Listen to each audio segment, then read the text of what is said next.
we are live and dispensing gaming news like it's our job. Well, technically it is our job. Let's go to Kevin, who's ready to do the dirty work. Look, let's face it, none of the AAA titles are coming out till the end of the year, so quit playing Gears and take a game break.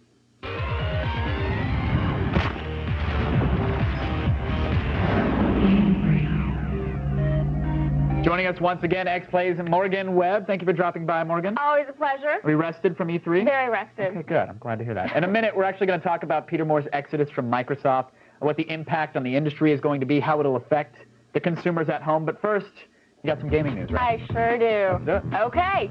First up, we have news regarding Microsoft's smash hit Gears of War. Now, Mac owners can send their thanks to industry insider Jeff Keighley, who recently interviewed Epic Games Vice President Mark Rain and confirmed that both Unreal Tournament 3 and Gears of War are headed to the Macintosh platform. Recently, Epic's VP also wiped out any rumors of Gears heading to the PlayStation 3 by reminding gamers that Microsoft is the publisher of Gears of War. That means the game would have to be published for the PS3 by Microsoft themselves, and we all know that isn't going to happen anytime soon. And while we're on the subject of the PlayStation 3, we might as well clear up any post-E3 confusion regarding the 6-axis controller. Now first, let it be known that as of today, Sony has not made any announcements about Rumble and the PS3, despite the fact that gaming blog Kotaku was able to confirm that third-party companies are working on a controller with Rumble capability for the PS3. And what about the mysterious photo of the redesigned 6-axis controller which appeared on the Star Wars Force Unleashed Yahoo Games website? Well, it was a fake. Game Daily Biz contacted SCEA, who confirmed the image was nothing more than a bad artist rendering. The page has since been updated and the photo of the controller was removed. And finally, GamesIndustry.biz is reporting on a few interesting statements from Nintendo President Satoru Iwata, who believes the Wii could outsell the PlayStation 2 over the span of the console's lifetime. It better survive for a while because more than 120 million PlayStation 2s have been shipped since the console's launch in 2000. Now, in other Nintendo news, OneUp.com is reporting on a few new details regarding Super Mario Galaxy for the Wii. Now, Nintendo's most prolific game producers, including the legendary Shigeru Miyamoto, were happy to confirm that many of the gameplay ideas they've had since finishing Mario 64, including ideas from the now defunct Mario 128 project, have been implemented into Super Mario Galaxy. Now, Wii owners, mark your calendars. Mario's newest adventure hits store shelves November 12th of this year. Oh, it can't come soon enough. I know. All right, let's talk Peter Moore for a second, because this blew up the internets yesterday. Fanboys are going crazy. Message boards are saying, clearly this means the 360 is doomed. It's got millions of problems. I think that you Red care. ringing across the country. I think that I care. Okay, we both care. I don't think that the guy who picked up a 360 to play Madden really cares at all. You don't think the EA Sports Nation is freaking out? I don't think they could take Peter Moore out of a lineup or tell you who the name is. No. I think really what it is they gave him a good offer. He's been with Microsoft a long time, got a good offer somewhere else, and maybe he just wanted to change. Now, do you think, though, perhaps, maybe, and not to get all conspiracy theorist, but I'd love to, the fact that now the guy in charge, he's an ex-EA guy, you got Peter Moore over there at EA now, could there be, maybe some exclusivity going on?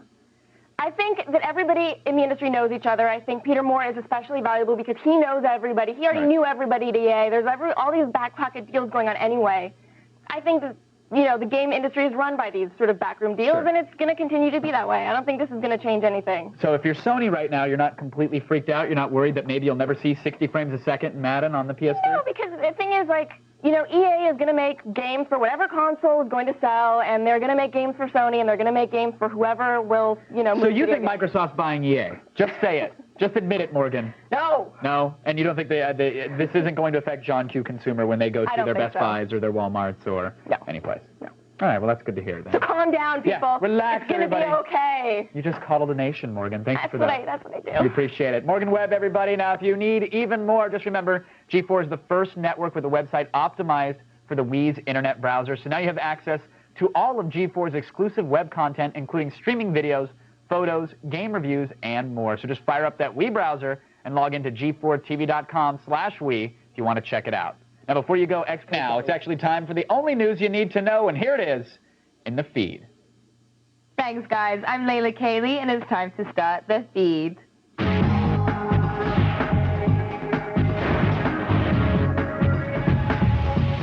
Yesterday, the gaming world was stunned by Peter Moore's departure from Microsoft, though who can blame him for wanting a big raise? SEC filings reveal that Moore is getting paid very well to move to EA Sports. Aside from a $550,000 salary, the former Xbox chief will receive a $1.5 million signing bonus, stock options, and $330,000 in moving expenses. All in all, EA will shell out around $2.4 million for Moore's services. And that is what the Corleone family would say is an offer you cannot refuse, that's for sure. Blender magazine has named the most influential people in web music and dubbed them Power Geeks. Topping the list is Apple's Steve Jobs. Blender credited Apple's iTunes Store and iPod with having a greater effect on the way people listen to music than anything since the CD. At number 2 were Tom Anderson and Krista Wolf, co-founders of MySpace. The social networking site has allowed bands to easily build audiences from the comfort of their basement. And coming in at number 3 were Chad Hurley and Steve Chen of YouTube, which the magazine called the star maker MTV used to be. MTV lost its edge a long time ago. The Apple rumor mill is in full production, gearing up for what they think will be the unveiling of some major hardware and software updates. Apple fan site Think Secret is citing, quote, reliable sources and is speculating Apple will show off the next version of its popular iLife software on August 7th. Think Secret also believes Apple will debut a completely revamped iMac with updated specs and a brushed aluminum case. Apple, as usual, had no comment. It only took a few years, but Metal Gear Solid 4 has finally been unveiled to the public. At the PlayStation premiere event in Japan, creator Hideo Kojima played the game for an audience.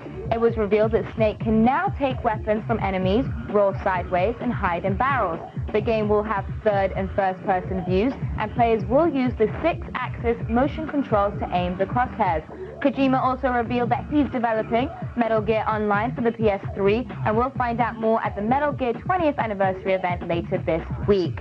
And finally, Duke University's Wi-Fi network is suffering from what appears to be rogue iPhones. It's being reported that the iPhone's Wi-Fi chips are flooding the university's access points with requests for media access control addresses. This is apparently knocking out wireless internet throughout the campus as the iPhones wander around between different hotspots. There are 100 to 150 iPhones registered on Duke's network, and the school's IT department is trying to resolve the situation before even more show up this fall. Well, that's it for today, but don't worry, the feed doesn't stop here. Get all the news you need to know anytime at g4tv.com. I am Layla Kaylee, and you've just been fed. Back to you guys.